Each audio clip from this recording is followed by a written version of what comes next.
All right. Well, good morning, everyone, or I guess good noon or afternoon to some. But so glad to have you all joining us for this webinar, the ins and outs of employee retention remediation.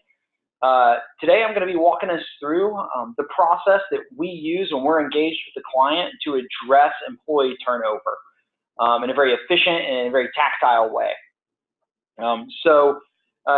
Throughout the webinar, hopefully everybody can hear us and see my presentation. If you cannot, feel free to use the messaging and communication chat feature there, as well as the Q&A feature. So if you have questions, don't hesitate to send them in.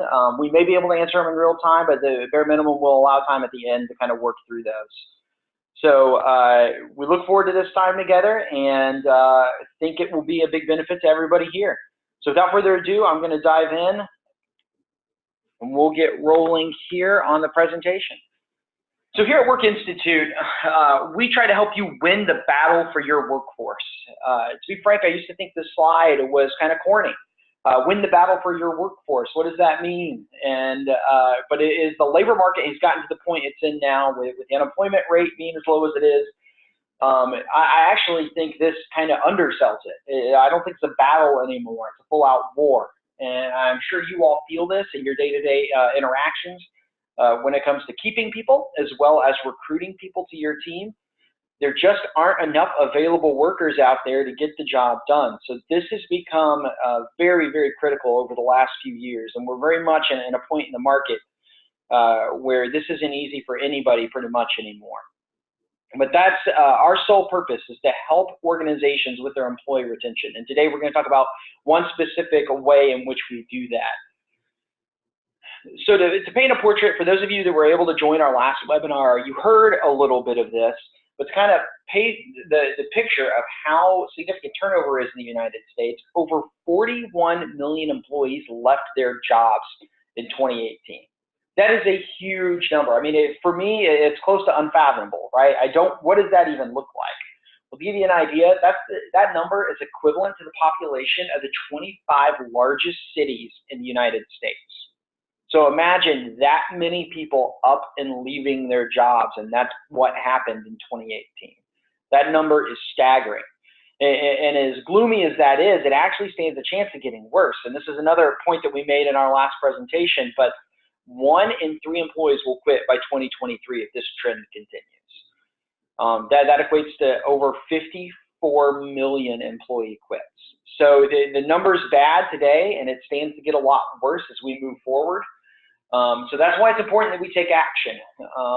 We've been doing a lot of research in the labor market overall, and what we're seeing is that companies are not taking the necessary steps to address turnover. This just continues to be a problem that we let exist and is getting worse. And that's why we feel like today's message and the work that we do as an organization is really meaningful and can help stem the tide on this, and help start turning the tide on turnover.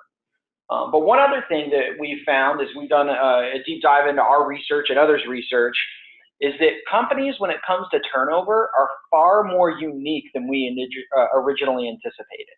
So when we did our 2017 retention report, we took a look at all of our clients, and we built what's called a turnover profile. So we took their top 3 reasons for employees quitting or employee leaves, and stack ranked them from 1 to 3. Well, then when we compared all of our clients across the board, less than 8% of the time did clients share a turnover profile. So what this tells us is that the reasons your employees leave are very unique to your organization. And to drive that point even further, we found that when we compared multi-site organizations, the reasons for leaving, this same stat rang true even just between the different locations. So, you might have location A, B, and C, and yes, you're all part of the same company, similar structures, but employees are leaving for very different reasons just between those 3 locations.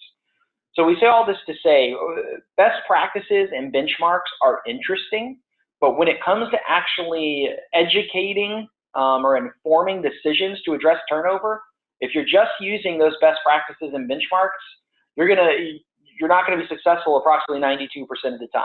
You very well could be missing what the root cause of turnover is in your organization. So when we talk today, we're not trying to paint in broad brushstrokes and saying, hey, here's the 2 things that you can do to fix turnover. If that were the case, that would be a silver bullet and everybody would be super happy. We'd all know the secret to retention and we wouldn't be having this conversation and the labor market wouldn't look like it is today. So the core principles, these are the very essence of what we do. And these are, I like to view them chronologically. So you see that VOE, better data on the left. That stands for voice of the employee. And getting better data. We'll do a deeper dive into this in a few minutes, but our approach with your employees and when we're conducting employee research is not about necessarily just getting data just to get data. We actually want to have conversations with the employees and understand what is most important to them. I'll talk about that strategy a bit later, but just know that the way that we collect data is very unique. And it's pretty uncommon in the market, but we know yields better, more meaningful results. So if you get better data, you can make better decisions, and that's where it leads to evidence-based management. We've seen all kinds of companies spend who knows how many dollars on anecdotal evidence, right? So a few employees come in, they complain about something, you spend a lot of time, effort, sweat, dollars to fix something when it wasn't necessarily the problem to start off with. But if you have better data collected in a scientifically sound way, you can make better decisions as it relates to interventions. With the end goal being financially driven results. When it comes to HR, oftentimes people get we get tagged with the unfair label of this warm and fuzzy group. And while some of that is true and can be good, at the end of the day, our jobs are to help on the human capital side of things. And the easiest way to do that is to help provide financial results. And reducing turnover can impact that in a huge way. So our approach, this is just a different view of the service chain profit model, the service profit chain model. But instead of starting with client happiness, which is always critical, if you look at it in regards to employee perceptions, the 4 core drivers of employee engagement and retention are their perceptions around the organization, their manager, their team, and their job. This has been something that's been studied in a number of scientific research, but also this conclusion has come from a number of meta-studies, so studies of studies. But if you can capture employees' perceptions around these 4 core drivers and improve them, you're going to improve engagement and retention, with the end goal being revenue and profit. But even if you're a nonprofit, I know sometimes we get a little sensitive to these words, it's really about driving efficiencies.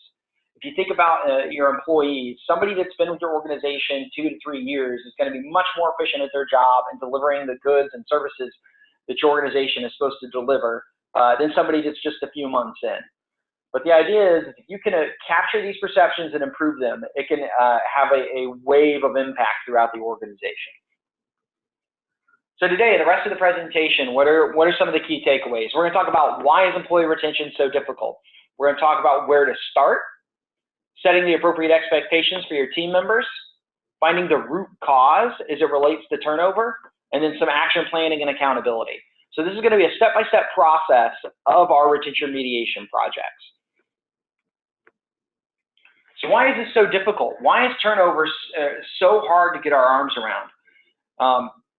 Oftentimes, in an organization, people don't know who owns turnover. A lot of times, people point to talent acquisition or to HR, and that kind of kills me because HR doesn't deal with the people on the day-to-day basis, but it's one of the easier places because they deal with the people side of things to point the fingers. While HR and the talent management team are going to be pointing back at the managers because they know that they're managing the employees on the day-to-day basis and they're a big cause of turnover, and that's absolutely true.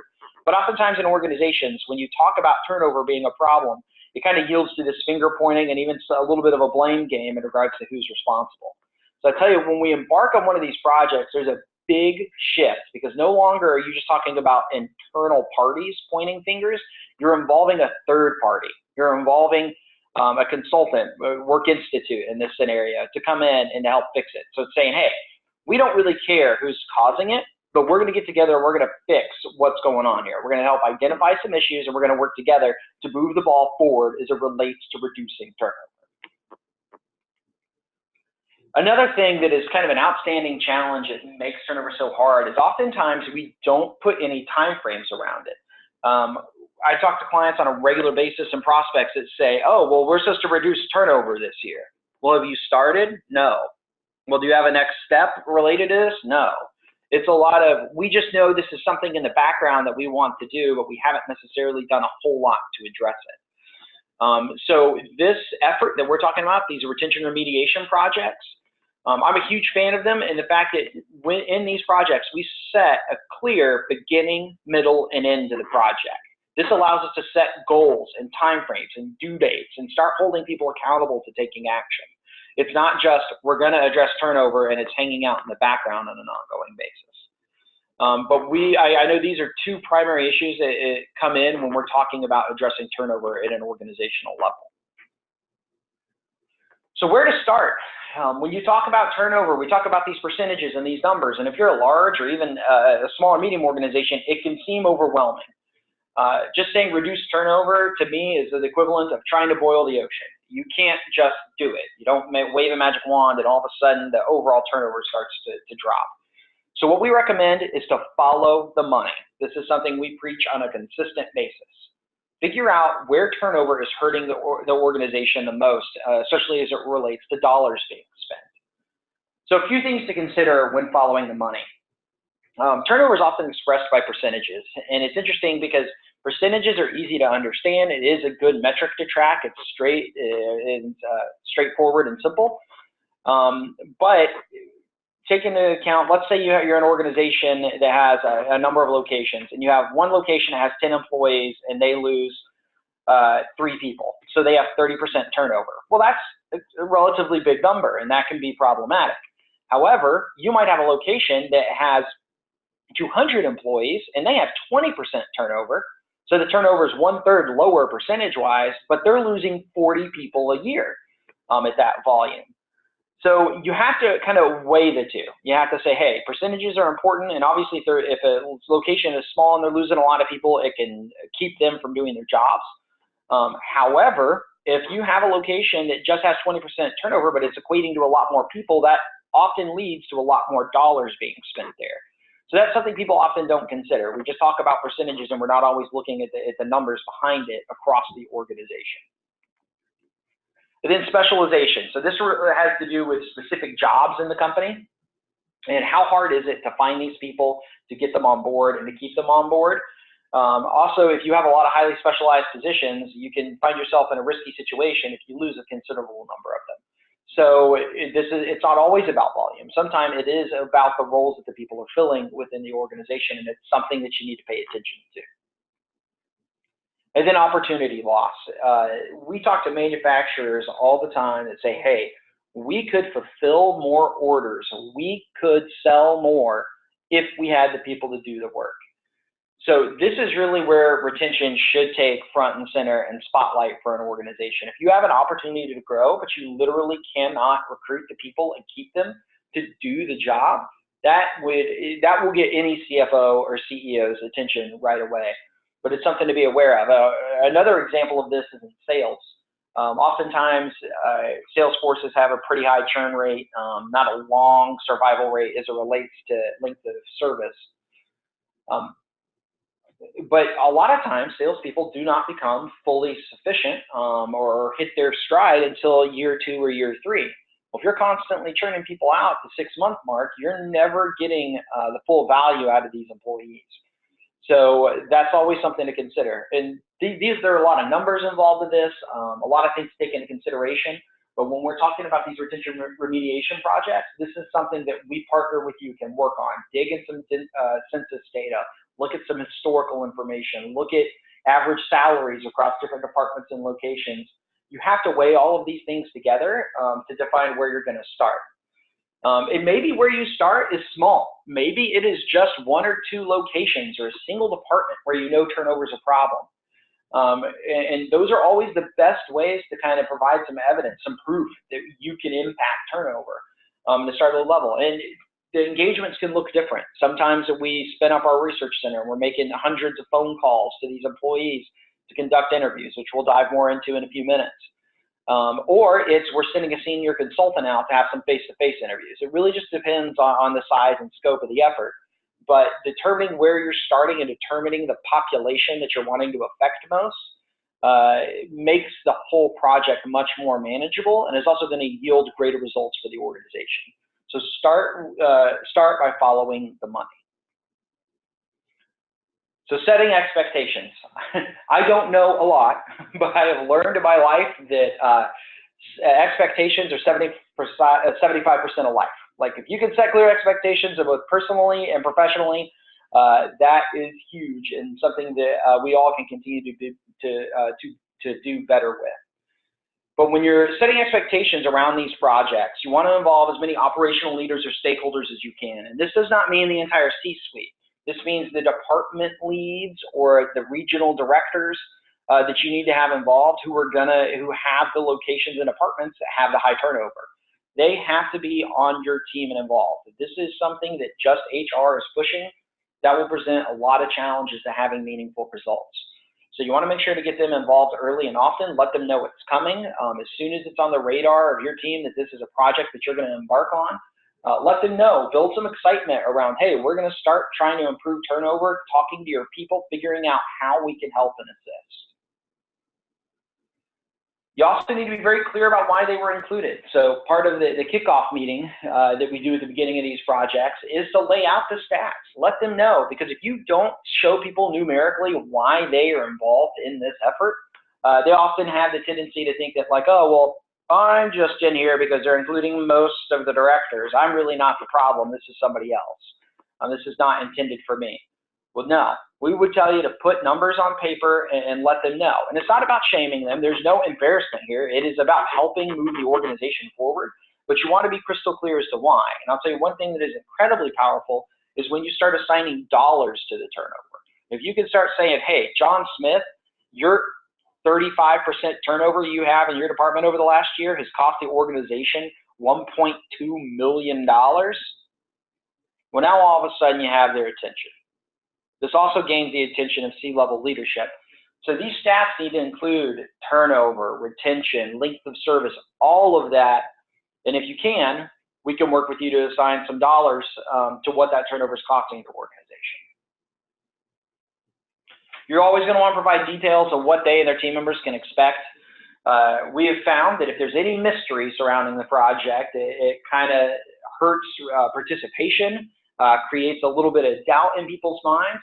But if we're open and transparent about, hey, this is what the project's going to look like, these people are going to be reaching out and talking to you, they want to know your perceptions of your boss, your team, your job, the organization overall, and they want to have an open-ended conversation with you, letting them know this is going to happen and why the company is doing it has a huge impact on the success rate, and not just in participation, but also in the outcomes on the end.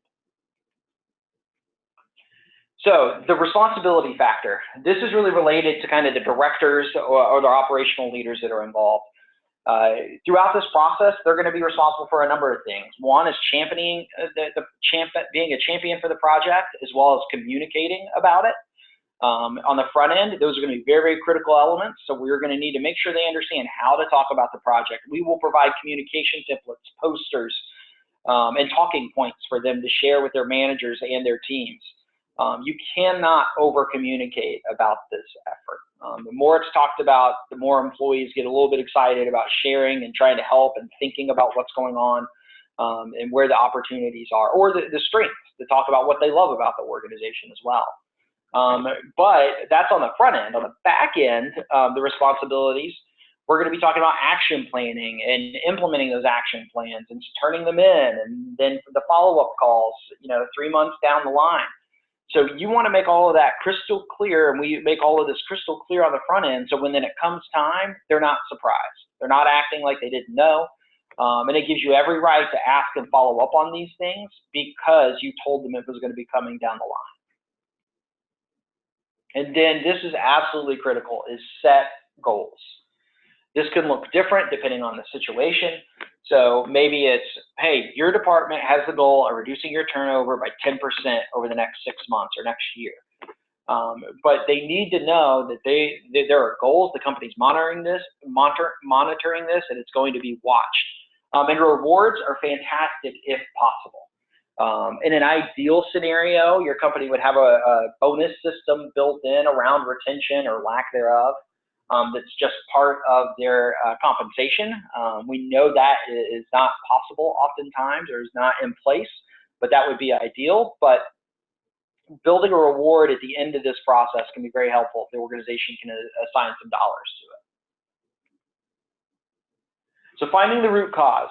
This is where the research begins. And this is where our researchers and workforce experts start reaching out to your employees. And we're going to talk to current employees to find out their perceptions of the environment, but we're also going to talk to former employees, because if we're trying to address turnover, who better to talk to than the ones that have left?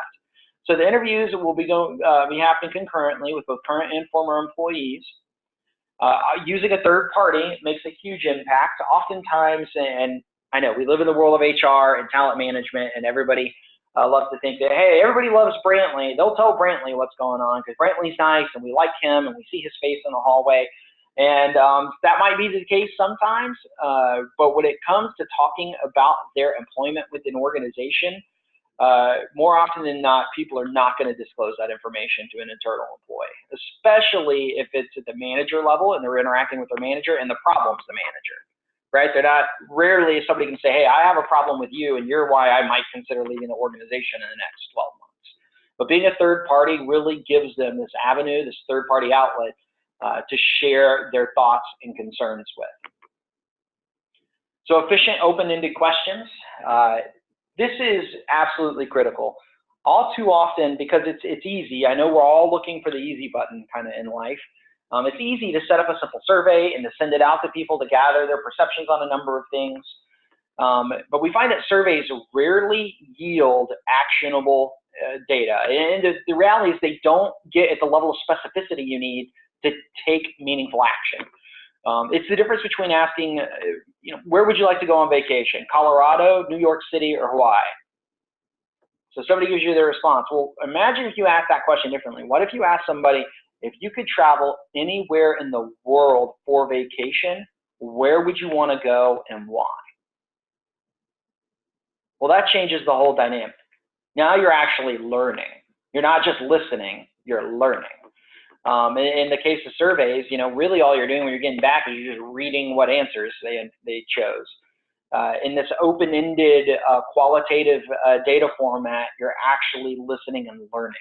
You're trying to comprehend what's most important to them. You're not just reading their response.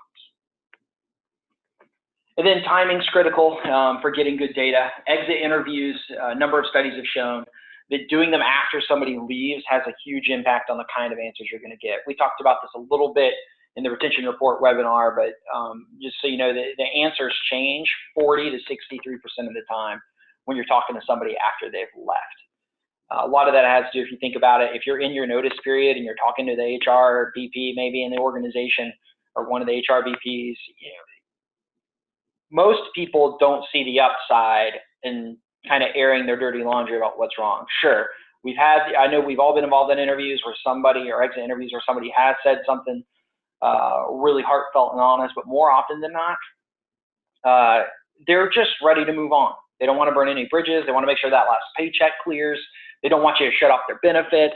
And they might need a reference, so they're not gonna necessarily be totally honest. So when you really think about the timing of exit interviews, I think it's logical. It's just something that all too often gets overlooked. So around these open-ended questions, our research methodology, we use what we call quant-qual. So it's a combination of quantitative and qualitative data. What this means in practice, and I'll just give you a quick example here. We'll start, a question in an interview might be, how would you rate your supervisor on a scale of 4 to excellent? Somebody's gonna go, oh, well, I rate my supervisor as fair. Well, that's interesting, and that's somewhat helpful, but you can't take action off of a fair rating. But we ask this all-important question, and it's so simple, of why. Why did you give the rating of fair for your supervisor? Well, now all of a sudden they can share anything and everything. And we're going to probe. We're going to ask them multiple reasons. We're going to ask for multiple reasons, up to 3 or 4 of them. In the average response, we get about 2 reasons why. But then we ask this all-important question in addition to that of, well, which one was the most important? 30% of the time, the first answer they give is not the most important. So there's a whole lot of power to be gained by having human-to-human conversation. I mean, if software could solve human capital issues entirely, we probably all wouldn't be here. Our organizations wouldn't need us as much.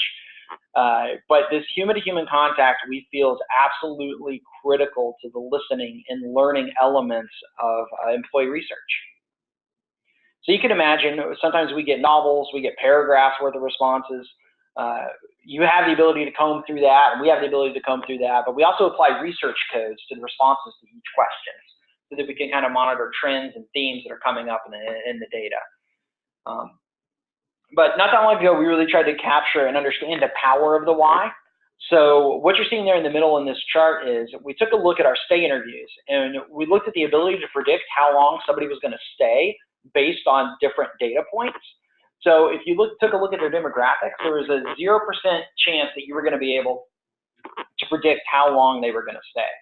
If you factored in the ratings to the questions, you could predict how long they were going to stay about 18% of the time. But then when you start building in the reasons behind those ratings, it went all the way up to 42% of the time we could predict when that employee was going to leave. That makes that 2.3 times more powerful, just going beyond the rating. So this why question, these open-ended conversations are absolutely critical to yielding actionable data. So the last phase in the project is the action planning and accountability. So after we've collected the data, done the research, we're going to have a results debrief and action brainstorming session with each operational leader or stakeholder. Partnering is absolutely key. So up to this point, we've really talked about involving HR. We've talked about involving some of the C-suite where necessary, and these director level kind of folks. But these director level people, when they get the results and they're brainstorming on the action planning and what could be changed and how things can be altered, need to involve their management team. For a couple of reasons. First and foremost, 2 heads and 3 heads, 4 heads are always better than 1. But also that these managers are involved in the day-to-day. They know what's going on. So when you say, hey, is this possible? They say, well, no, that's not possible. We might can do this way. And it also gets them involved in the problem solving. People always are more invested when you can include them in the resolution as opposed to just dictate what's going to happen from there. So partnering across the organization is absolutely critical. We're going to require an action plan submission. So following that results debrief and action planning, generally about 2 weeks afterwards, we say, hey, your action plan is due, and we need you to turn this in. I don't know about you all, but I am incredibly obedient when it comes to, hey, there's going to be a plan that's due, especially to a third party, somebody who the company's paid to come in and help us with this. It really will set up some red flags and get some attention, but it really starts this whole process of accountability going. They know that something's going to be due, so they have to work towards filling it out and getting to the appropriate contact. Then you're going to implement action plans. So whatever was included in that the action planning submission, they're going to actually go about enacting. When they do that, we can be involved. There's certain things that we can address and we have the solutions for. There's some of them that we can project manage for you if needed. But there's also the possibility that you all or that your organization can take care of these things completely internally without involving a third party. And then you're going to want to evaluate the impact. So 2 to 3 months after the action plan is due and has been submitted, we're going to do a follow-up call with that stakeholder to say, hey, have these things been done? Have we started to see any action? Hopefully at that point, we've gotten at least another census file to see if turnover has been affected or started changing. And these projects can go on for as long as is needed. You know, we could do a quarterly checkup for a year just around the turnover and how things are going. It really just depends on your need and your organization's kind of thirst or desire for the project and to see it through in regards to the impact. This is just a reporting example. We really don't need to spend a ton of time here, but I wanted to give people a frame of reference of what kind of things they see on the results side of this. But 2 quick things that jump out here in the ratings is they have decent ratings for a good number of the questions, and this is not all the questions. This is just a sample. But you can see they have a lot of opportunity and a lot of poor ratings around the rating of the supervisor and the rating of employer. They also have a significant portion of their population that looks like they might be leaving in the next 3 months. So all of that to say, pretty quickly you get an idea of where to start focusing and where to start doing a deeper dive in regard to the information you gathered. So as the next step, and this is where those that qualitative data and what we refer to as those verbatims really come into play here, because that previous chart is informative. It's kind of a guidepost to tell you where to spend some time doing some research. I'm not going to read this to you all, but this is something that we would include, or something similar to this, in terms of the action planning and the results overview, but it's talking about the analysis, the trend analysis and the recommendations. But you can see here, the employees don't feel supported. They feel like there's favoritism going on, and they have some negative perceptions of corporate leadership. They also are highlighting understaffing. They say the understaffing is leading to more problems. It's wearing them out because they're having to train new hires constantly. And when you're losing people on a consistent basis, it is a drain on morale. It can be tough. So those all fall into the weakness categories. And then the recommendations for actions, and these are coming from the employees directly. So the employees are saying like, hey, if we did this, that, or the other, we think it could help. So increasing top-down communication and visibility from corporate leadership, so make sure corporate leadership is more involved as much as they can be. And then the ability for employees to have access to all layers of management. What we found out in this particular client that we were working with, they're healthcare, they have a number of locations all across the country. But one interesting thing that jumped out is that they were so overwhelmed by turnover that when their managers would get into their manager role or were promoted into it, they were not able to take advantage of programs that the company already had in place. This particular organization had a soft skills course where the manager could go and learn a little bit more about how to interact with people. And listen, it's not a silver bullet, but it's a step in the right direction. It's an education piece that can help them interact with their team members in a more meaningful way, in a better way. They also had a hard skills course where they were showing them the tactile things and the operational elements of their jobs. But because these managers were so overwhelmed, because they were constantly having to fill in gaps due to turnover, they weren't going to either of these programs. And it was obvious to the employees that they needed some help and needed some further development.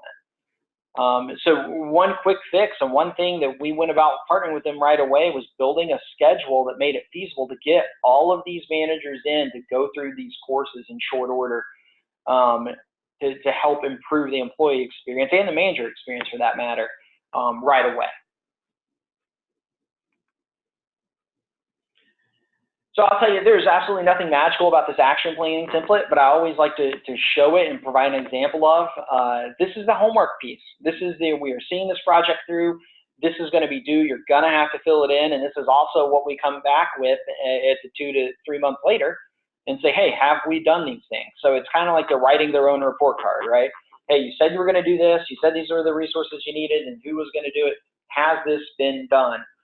It allows you to actually have something to, for lack of a better term, grade against, that they were helpful in actually producing. So, and that is kind of what you measure against moving forward. And sometimes this needs to change. If we check in 3 months later and maybe everything's been done, but turnover hasn't changed, or maybe employee feedback, or you're still getting negative employee feedback, this document is not written in stone. You kind of change to it, add to it, and start changing your approach if needed. So that's really it for the process and walking you through what one of these projects looks like. We don't have time for questions. If anybody has any, again, you can submit them through the Q&A or the chat feature on there. But all of that to say, we would love to talk to your organization. If turnover is on your radar, please give us a call, get on our website, contact us. I actually have my contact information here on this next page. If you're interested in looking at what one of these projects might look like for your company, we'd love to start that conversation here with you as soon as is feasible for you. We're also going to be having an upcoming webinar in July. It's going to be on July 17th. It's the common mistakes made in conducting exit interviews. That's going to be hosted by myself and our president, Danny Nelms. And we'll just be talking about common things that we see in organizations as it relates to their exit interviews and processes. All right. Any other questions or anything from anyone?